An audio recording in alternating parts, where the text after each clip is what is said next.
आज बाबा इस कथा से हमें एक शिक्षा देते हैं। गोस्वामी जी जो वर्णन हुआ है कितना सुंदर है। पहले के समय में हमारे दादाजी होते थे, दादी, घर के वृद्ध जो होते थे, वो रोज रामायण का पाठ किया करते थे। लेकिन आज का समय उन दादा दादी को भी मोबाइल से फुर्सत नहीं है। मोबाइल से छुड़ाओ तो टीवी में, लाइट चली जाए टीवी भी नहीं है, मोबाइल नहीं है तो फिर चौराहे पे। अरे साहब, यदि आप अपनी संस्कृति को भूल जाओगे तो आपकी आने वाली पीढ़ी क्या करेगी? तो यहां बाबा वर्णन करते हैं कि पत्नी को नित्य अपने पति से यह एक आग्रह करना चाहिए कि स्वामी, आप जब भी आओ, कुछ भी कार्य करो, कैसे भी रहो, सब ठीक है अपने स्थान पर, लेकिन आप नित्य सायंकाल जब आप सब दूर से कार्यभार से मुक्त होकर जब घर आओ तो आप रामचरितमानस की 5 चौपाइयां रोज हमें सुनाया करो।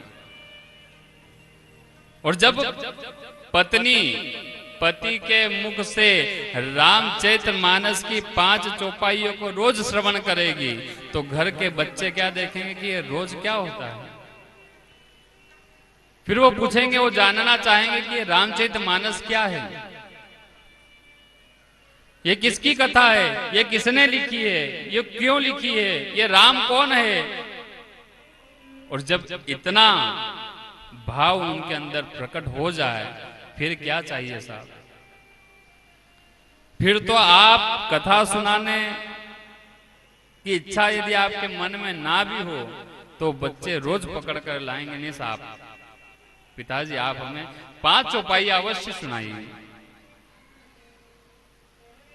लेकिन इस माया जंजाल, नाना जंजाला, बाबा ने पहले ही वर्णन करा था, ग्रह कारज नाना जंजाला। और जब इन जंजालों से हमको मुक्ति नहीं मिल रही है तो हम उस परमात्मा को कैसे,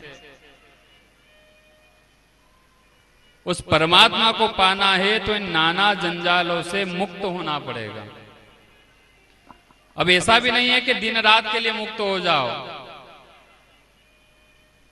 हम ये नहीं कहते हैं कि 24 घंटे तक आप मालाएं लेकर बैठे रहो। 24 घंटे में से ज्यादा यदि 5 मिनट, कितने 5 मिनट भी यदि आपने अंतर मन से, वो ऐसे नहीं दिखावे के लिए तो 2-3 घंटे बैठना पड़ेगा। 5 मिनट भी यदि अंतर मन से आपने उस परमात्मा को समर्पित कर दिए,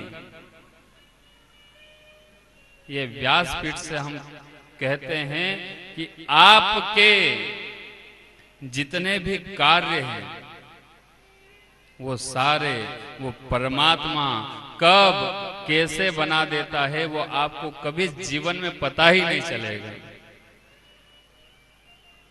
लेकिन उसके लिए मन से, अंतर मन से उस परमात्मा को समर्पित होना पड़ेगा।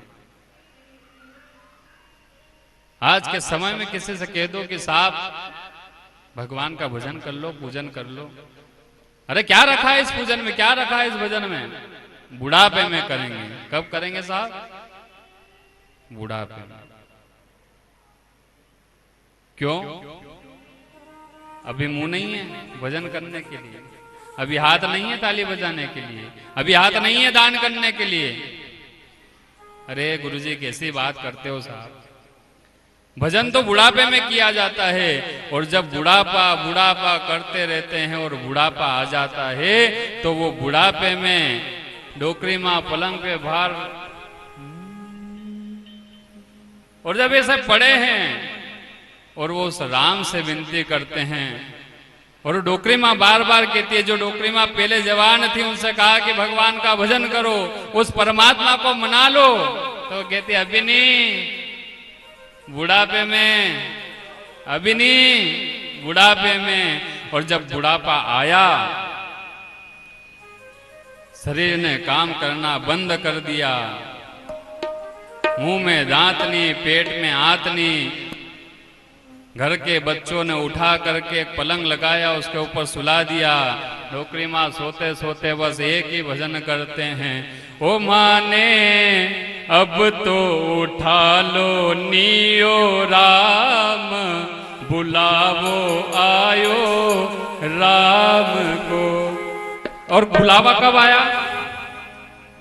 अंत समय में। लेकिन उससे पहले बुढ़ापा, पर वो बुढ़ापा वो देख नहीं पा रही थी। उस बुढ़ापे से बड़ी जर्जर अवस्था से वो परेशान हो गई।